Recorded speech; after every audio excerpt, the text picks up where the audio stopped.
I want to welcome you guys. I want to thank you for coming to the webinar tonight. My name is Connie Sapash, and I'm with Coldwell Banker.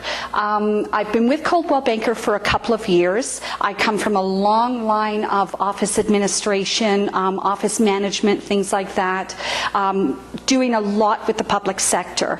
But I knew that people were my dream, people were my passion, people were something that I really wanted to focus on. And in an office, sometimes you can't focus on the people, you're focusing on the paper. So I decided to fulfill my lifelong dream and become a real estate agent, and I've been excited ever since because I know I'm where I belong. One of the dreams that I had was really educating people in first-time home buying, because I know even for myself, when I bought my first home, that was even when I sold my home, there were so many things that I didn't know that I wish that somebody had taken the time to teach me, that somebody had sat down with me. So I like to really educate people and give them at least a leading chance on what they're going to, give them an advantage, I should say, as to where they're going to go. So I've been so fortunate to be able to team up with Ken, the home inspector, and Ingrid, our mortgage agent, and Maureen, the real estate lawyer, and we've all pooled together, and we thought, you know what, this would be a really, really good thing to help people. We really wanted to think about what were the killer mistakes that people make in home buying and in that whole process. For me personally, doing the amount of open houses I've done and the clients and that I've been dealing with, the biggest thing that I've seen is that people don't realize the importance of having a real estate agent working for you on your behalf and you becoming the client. Unless you become the client with a real estate agent, you are called a customer.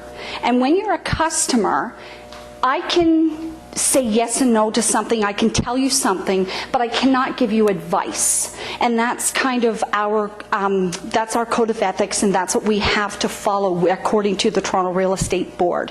When you become a client with me and Coldwell or any of the other people, the other real estate agents, what happens then is we actually partner up with you. So we team up together.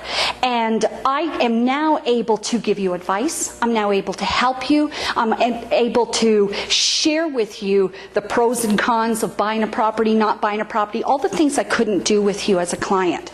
Many times, first-time home buyers will make the mistake of going into a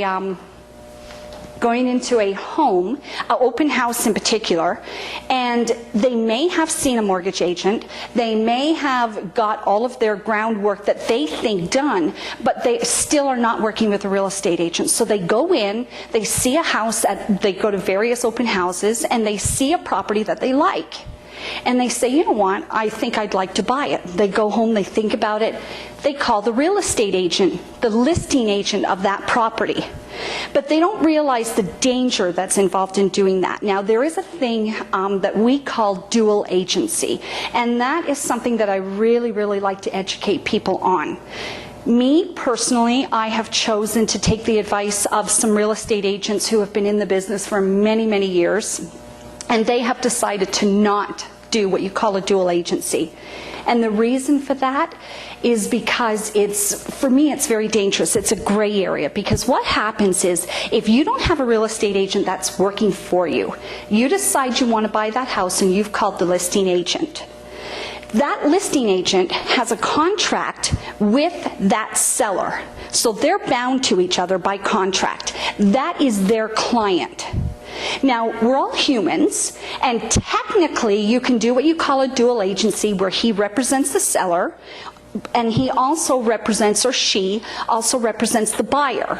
But I'm of the opinion that that's very dangerous, because we have emotions. And how do you 100% represent your seller and follow their best needs and get them the best price that they want, and then move over on the other side and represent your buyer and give them the best price? Because you're playing against both sides, right? And it can be very dangerous. For me, you may favor one over the other. There may even be things that you don't even realize that you're doing as a real estate agent, and you're crossing a line sometimes, you know, because you're not allowed to break the confidence of your client. So I am not, if you tell me what your bottom dollar or your top dollar is, I am not allowed to go and repeat that to somebody else. So when I'm working on both halves, I know exactly what this person wants, I know exactly what this person wants, and it's tough. And that's what first-time homebuyers really don't understand, is that there is a real danger in doing what we call a dual agency. That's the big thing. There's many, many mistakes that we can make, but for me, that's definitely a killer mistake. And I always advise buyers, whether it's me, whatever real estate agent you choose, make sure that they are representing you. And I always tell them to ask, do you do dual agency? Because if they do, they will tell you right up front if they do. And then that can become your personal choice as whether you're comfortable with it, but at least you know. You're walking into it knowing what you're doing. You're walking into it knowing the risks that you're taking with a dual agency. That I really wanted to talk about is creating unrealistic goals for yourself. First-time home buyers, they get these dreams in their head. They're at home, they've just gotten married, and you know, they've got their career started, they're finished school, all of the beautiful things are happening, and you know, they're going, let's buy a house. And then they start going to the open houses and they start looking, and then they see, you know, the ensuite, and they see the 3-bedroom and the nice hardwood floors, and you know, the ceilings and the coffered, you know, ceilings, and the list goes on and on. But what happens is then they go in for their pre-approval, and they find out, no, you don't qualify for $700,000, you qualify for $400,000. But they've spent the last month looking at houses that were $500,000 or $600,000 or $700,000. Now you've got to take your mind and you've got to bring your mindset back to a maximum of $400,000. And there really is a huge difference between a $400,000 property and a $700,000 property, right? It'd be like looking at a $1 million home or a $2 million home. There's a big difference in it. And so that's why I always tell first-time home buyers, make your goals really realistic. Know what you can afford. Have your budget clearly in front of you. Know what your credit score is. A good real estate agent will be able to help you with that, and a good mortgage agent will be able to help you with that and educate you and show you the steps on learning what your FICO score is, because that determines what you can afford, along with other factors such as how much money you owe, how high are your credit cards, and that's where our wonderful mortgage agent comes in, right? But that gives you a really good, solid idea. Then you don't get disappointed when you're looking for that property and you can't afford it, because you're only looking within the scope of what you can afford. And the room is not there then for that disappointment, and you really get excited because you realize this is your first home. In 3 years you can sell it and you can move into that, you know, $500,000 or $800,000 house that you really want. That would be the two major things that I could see for first-time home buyers, the mistakes that they could make. Like I said, there are many more, but that's the two, for sake of time tonight, that I really wanted to focus on. And I'd like to hand it over now to Ingrid. She's the mortgage agent, and she's gonna talk about her areas and the mistakes that she feels that first-time home buyers make. Thank you. So again, welcome to the seminar on first-time homebuyer killer mistakes. So my portion is the mortgage portion. I'm Ingrid Biel-Magahi, and I'm a mortgage agent. Thank you. So here's what I'm going to be covering today. I'm going to tell you a little bit about what I do and my background as to what I bring to people when I'm helping them with a financing, either as a purchase or a refinancing situation. And I'm also going to talk about the home buying process a little bit, only because when you look at the mistakes that people make, part of that is how those impact the home buying process. Then I'll talk about the 2 mistakes, and if you have any questions as well, we can talk about those. So first of all, a little bit about me. I've been in financial services for pretty much my entire career, and I have done work in financial planning, credit, investments, estate and trust, and obviously now mortgages. And one of the key things that I wanted to emphasize is there are options to home buyers that pertain to either being able to go into your local financial institution, going from one financial institution to the next financial institution, or you can work with a mortgage broker or mortgage agent like myself, where we do that running around for you and find the options that, that make the most sense from one of about 50 financial institutions or mortgage lenders. We're also paid in 99% of situations by the lender. So what that means is you get the benefit of the advice without needing to pay for it. So it's a really valuable service. And one thing I also wanted to mention is that I am an accredited mortgage professional, or an AMP, and that's a differentiator between people who might just be brand new to the industry and not necessarily have the expertise, the experience, or the training to be able to advise you as well as possible. So the home buying process. Typically what you want to be doing is to be following this order: getting a mortgage pre-approval, starting to shop, working with a realtor, fine-tuning your application once you've found that place that you want to buy and figuring out the options that are available to you and finalizing those options. And then I'm doing a little short form here, legal sign-offs, which Maureen will be covering in much more detail. So that's the ideal way to do the process. So now, the number one mistake that we see quite a bit with people is that they don't obtain a pre-approval. Why this matters is this. What a pre-approval does is it determines what you can afford. That's the number one thing, and that's the obvious thing, figuring out your price range. But there's also things that come up in the pre-approval that we can take a look at. For example, many people don't realize what their credit rating looks like, or what their credit score looks like, as Connie was mentioning. And there might be either mistakes on the credit bureau that need to be repaired. There might be credit issues, anything from slow payment or being maxed out on credit cards, or any number of things that need to be looked at. And with the credit as well, one of the things that I always tell people is that if you have bad credit, it doesn't mean you won't be able to qualify for a mortgage, but the earlier that you come in to talk about getting a pre-approval and understanding what your credit looks like, the more time you have to be able to repair any issues and potentially determine whether other alternatives are available to you. The next thing that a pre-approval does is it locks in the rate. Right now we've been in a period of phenomenally low rates, which has been lovely, but it looks like rates are probably going to go up. And if you're thinking of buying within the period of the next 90 to 120 days, you should be locking in a rate now so that you make sure that if rates do go up, you're protected. If they go down, you'll get the lower rate. But if they go up, you'll be able to use today's rate, not the rate a month from now when you buy. The other thing that we talk with people about is what goals they have and what unique needs they might have in their purchase. And a big part of that discussion that I have with people when they're doing a pre-approval is understanding, are they looking to buy something and they're planning to pay it off as quickly as possible? Are they looking to maximize the home that they want to buy with only a 5% down payment?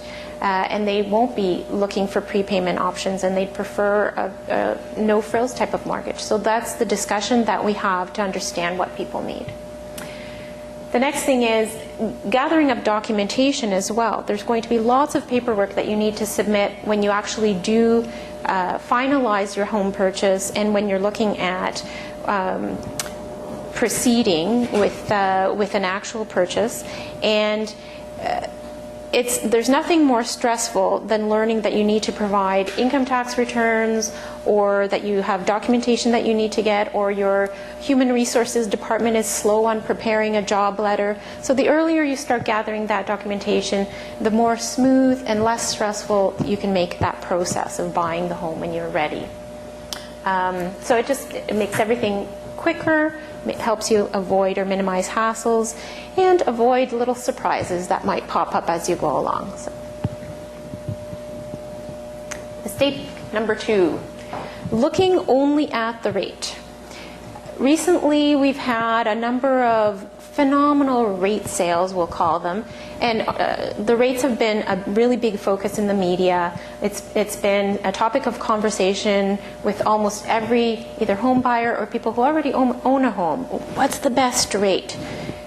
That is one aspect of your home purchase and of your mortgage negotiation, but it's not the only important thing.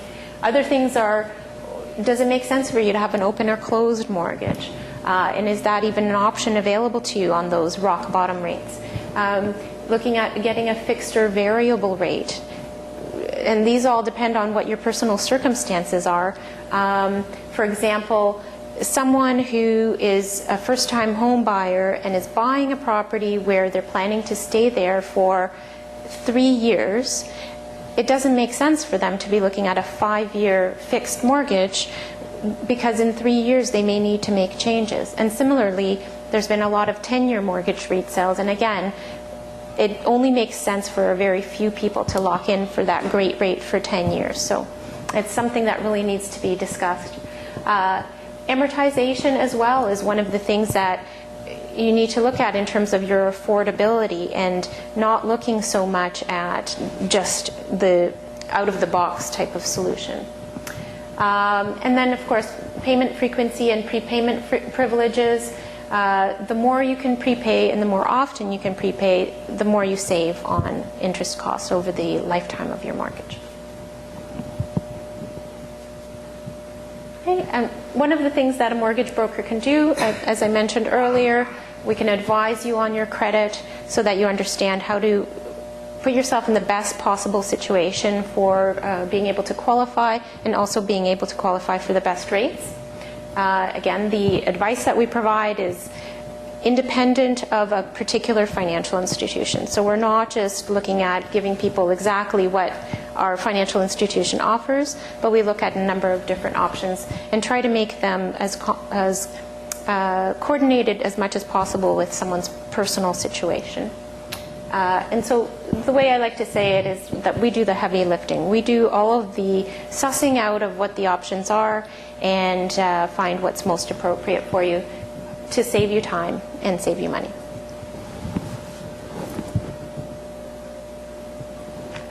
Okay, so what we covered very quickly: the home buying process, why pre-approvals are important, what you need to think about in addition to the rate, and how a broker might be able to benefit you. So one of the things that I do want to suggest, if you can switch to the last one, is please feel free, as you're going through this process, to give me a call or send me an email or check me out online, either on my website or on Facebook, because as questions come up, you need to be able to bounce them off somebody who's actually in the industry, and I'm very happy to help you with that. Thanks. Okay, we've gone through the process of securing a real estate agent. You've found the house of your dreams, you have financing in place, and you have one last thing to perform before you finally sign on the dotted line and go to the lawyer. And that last action is to get a home inspection. And the two largest mistakes people make in regards to home inspections is, the first one is, why do we need a home inspection? And the second one is, how do you pick a home inspector? Now, let's talk about the first one a little bit. When you're about to spend $500,000 on a house, it is a very emotional decision. Going through the process of going through the showing of the house, you're running around emotionally looking at everything and thinking, hey, what drapes can I put here? Where are I going to put the baby's room? And things of that nature. A lot of times people really don't understand the mechanics of a house, and that is why you actually perform a home inspection prior to closing the deal. A home inspector will be qualified basically to look at the house from top to bottom, evaluate its present condition, and make recommendations in regards to what possibly could be an outstanding defect, or maybe even something that is a marginal issue, something that needs to be repaired but not necessarily right away. A house itself, generally speaking, the utilities last about 15 years. And when I say utilities, I mean the roof, the furnace, the air conditioning. They all last about a life cycle of about 15 years. After 15 years, you're sort of on borrowed time. The average person doesn't really have, say, the qualifications to look at all the various structures of a house and determine what condition it is in. A lot of people will get caught up in the multiple offer deal, and they'll be standing on the front lawn of a house with 3 other agents and 3 other clients, and their agent's saying, you got to sign on the bottom line right away, forfeit the home inspection. That has happened. I have had calls from agents and say, Ken, I need you here now. And I say, when do you mean by now? And they say, right now. We're standing on the front lawn, and I did this about 4 weeks ago. One of our prominent agents in the Caldwell Banker office called me and said, Ken, I'm looking at a house with a client. There's 6 clients and agents, including ourselves, standing on the front lawn, and the listing agent is taking offers tonight at 6 o'clock. And we'll be called into the property one at a time to make our bid on the house. However, my client does not feel confident of just going in cold without some type of a home inspection. So of course I suit up, jump in my vehicle, tear over to the house, and they allow you in for say an hour and a half to do a very quick precursory home inspection. Now, the object behind, as I said before, of a home inspection is to find out how stable the property is. Case in point, a roof. I can determine roughly how long a roof will last and what condition it is. And bear in mind, an average roof on a 2,000 square foot house can run anywhere between $3,500 to $5,000. Now, if you run in there emotionally and thinking, oh, I love this property, I want to put drapes here, I want to put furniture here, but don't look at these types of objects. You can walk into a house the day you close the deal and go, oh, there's a lot of hidden expenses here I wasn't anticipating. You can run up those expenses $10,000, $15,000 very quickly if you're not careful. As I said, a roof is going to cost you between $35,000 and $5,000. Air conditioning is going to cost you about $2,200. A new furnace is going to cost you between $3,000 and $3,500. So it is very important to perform a home inspection, and I think that is one of the fundamental mistakes that people make, that they don't take the home inspection seriously, but it's a very key, integral part of buying a house. So that's mistake number 1. Mistake number 2 is, how do I choose a home inspector? First-time buyers usually will go on word of mouth by maybe a friend, their agent themselves, not really understanding, say, what a home inspector is, their qualifications, and what they can do for you. In Mississauga, the last count I looked on the internet, there was 60 home inspection companies. Now, that is mind-boggling. If you get on Google and go Home Inspectors Mississauga, how do you choose a home inspector? In BC, there is government laws now that you have to have a government license to be a qualified home inspector. It's not so in Ontario. Anybody can call themselves a home inspector and start passing out business cards. And what you will find is price predominantly is set in 2 categories. You get the wannabe home inspectors that are down and dirty, will do an inexpensive home inspection for about $200, and then you will get qualified home inspectors that start about $300 up to about $350 for a medium-sized house. Now, let me give you a little bit of background on myself and our company. My name, obviously, is Ken Barwell. I graduated in engineering from Ryerson in 1974, so that tells you how old I am. All right? And the company, Buyer's Choice, is the largest home inspections company in Canada with approximately 120 home inspectors coast to coast. Each inspector is a franchise owner of the parent company and is given their own individual territory. My territory is Mississauga. I also do the surrounding areas, but my predominant territory is Mississauga. Now, how do you choose a home inspector? Well, there's a couple of key things you should know. First of all, they have to be certified. Now, I am certified by an agency called INTERNACHI, which is the International Home Inspectors Association. So that's the first thing you want to find out from your home inspector. Are they certified? Second thing is, do they carry insurance? I carry $1.2 million of errors and emissions insurance. And what that is an insurance policy that if I did a home inspection for you and I missed something blatantly obvious, you move in, the house burns to the ground, I'm covered for $1.2 million of insurance to cover that event. Now, a lot of independent home inspectors don't carry that insurance because for the independents, they have to perform at least 100 inspections prior to qualifying for the insurance, and it can be up to anywhere to $5,000 to $6,000 a year for the premium. So two key important things are, one, make sure the home inspector is certified. Make sure as well as they carry errors and emissions insurance. And also do a little bit of research on your home inspector and find out what their background is. Since there's no license in Ontario, you will find that you will get part-time home inspectors that are policemen, firemen, courier drivers, and they do it on a part-time basis. They're not full-time home inspectors.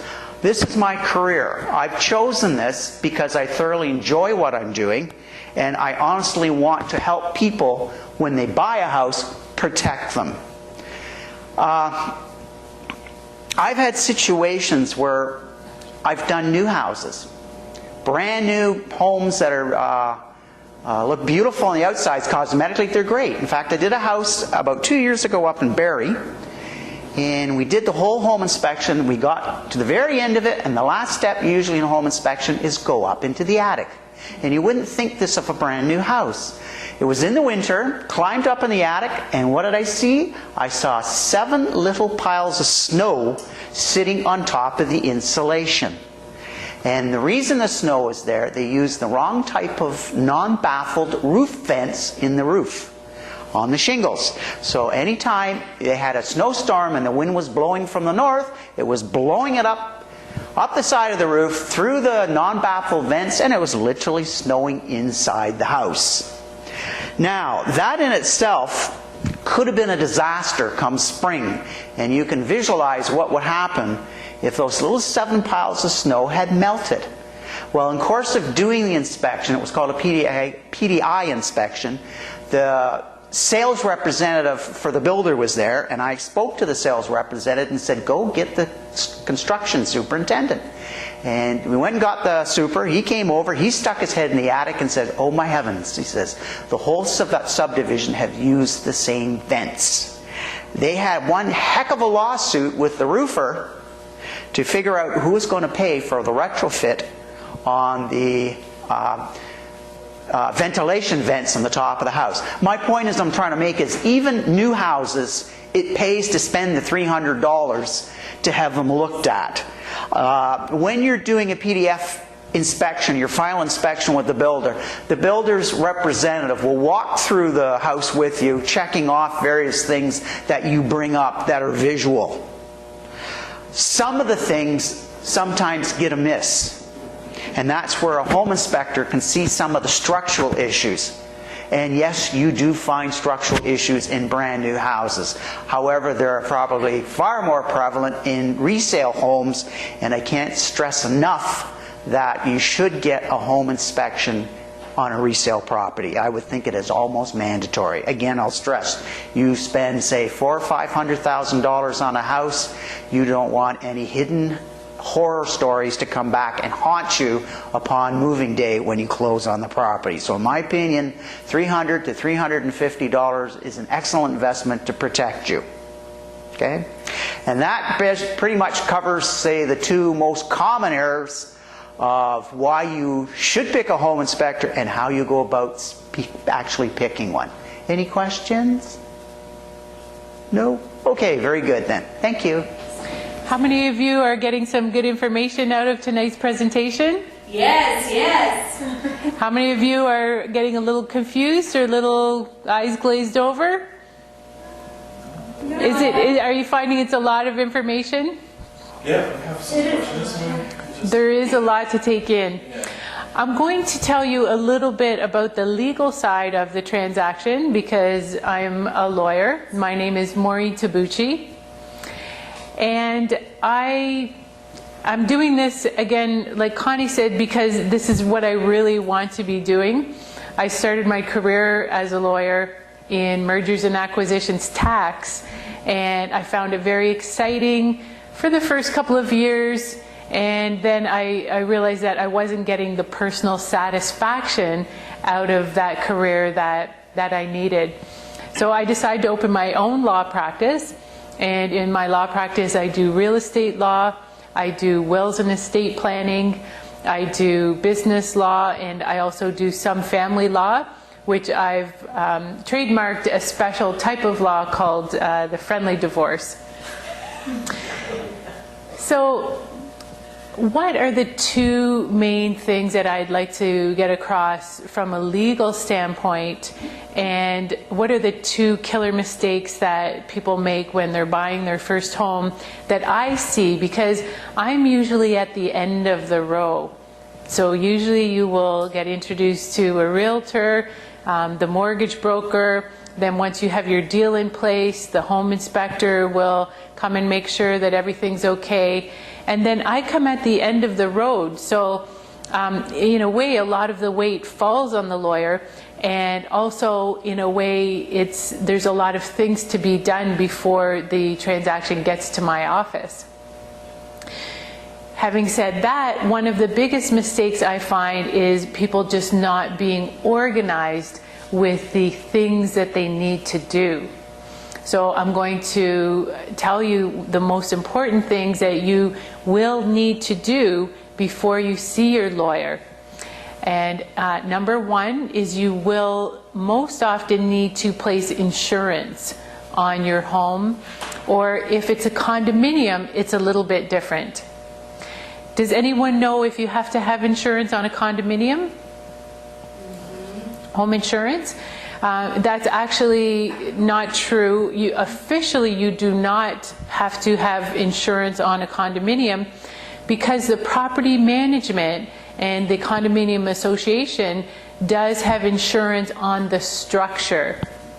And that will be enough for your lender to proceed and close the deal without having specially purchased insurance. However, if you are considering maybe the worst thing that can happen, maybe a fire, maybe a flood, do you think that you would be protected by the condominium association insurance for a fire or flood? No. Correct. The answer is no, you would not be insured. So often I ask clients to make sure that they either transfer their home insurance from where they were. If they were renting, they're going to have fire and theft protection, contents, that type of thing. And often it's a good idea to price out your insurance with who you already have your car insurance, because that could be the best price that you will get when you buy the two together. So insurance is one thing. Another thing is getting your mortgage in place. So a lot of times I find people will go to a bank, even a mortgage broker, and it's maybe 30 days before the closing date, the final closing date, and I don't have what we call lawyer's instructions from the lender. So then I have to phone either the lender, phone the mortgage broker, phone the client, find out who did they see at the bank, find out what's happening. Because if I don't make those phone calls, then there's a chance that your deal may not close on time. And does anyone know what happens if you're responsible for the deal not closing on time? There's some liabilities involved there, because say for example if the person who's selling their house is in turn taking that money and buying another house, and you don't have your ducks in a row to be able to close on time, you could potentially be sued for the problems that you've caused because you didn't have the mortgage organized, etc. So that's my job, to take care of those things and make sure they get done on time. But as I said, it's a mistake in that that's where I often see people are not organized.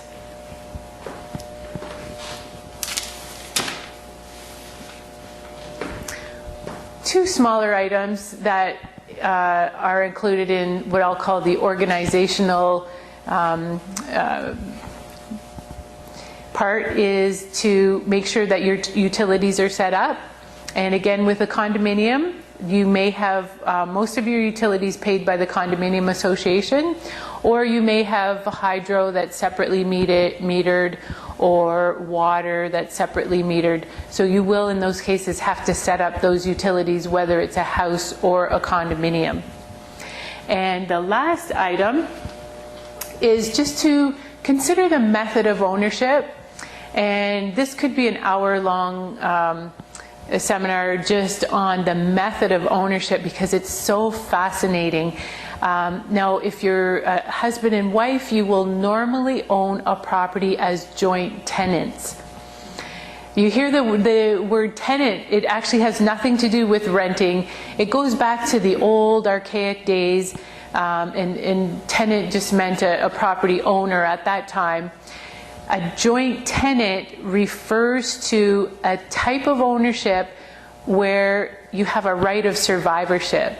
So if one of the joint tenants pass away, their share goes to the remaining owners, and so on. So say if you start with 3 owners and one passes away, it goes to the remaining 2 owners. The next one passes away and it is left in the sole owner.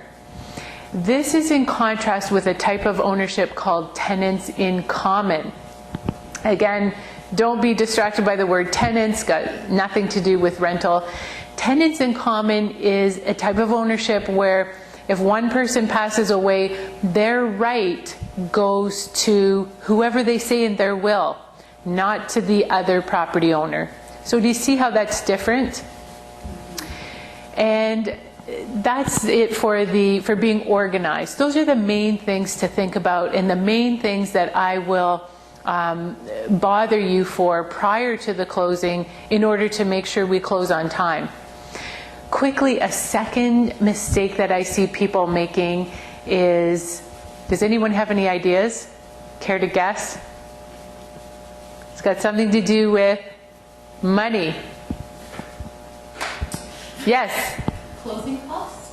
Yes, closing costs. Yes. People are either, they way over what they think it's going to cost, and then they're pleasantly surprised, which I love those types of people. Or not such a nice place to be is way under on your estimation of closing costs. A general rule of thumb is if you give yourself 2% of your purchase price, you will not be short. Aside from the purchase price and potentially insurance, mortgage insurance. So this is getting a little bit complicated, but if you do not have 20% of the purchase price as a down payment, there's an extra cost, and that's usually financed in the mortgage, but sometimes the sales tax on the mortgage insurance may be extra, may be a surprise. Here's another surprise. The purchase price is always adjusted for property taxes, because property taxes, you don't pay your property tax bill on the exact date that you sell the house.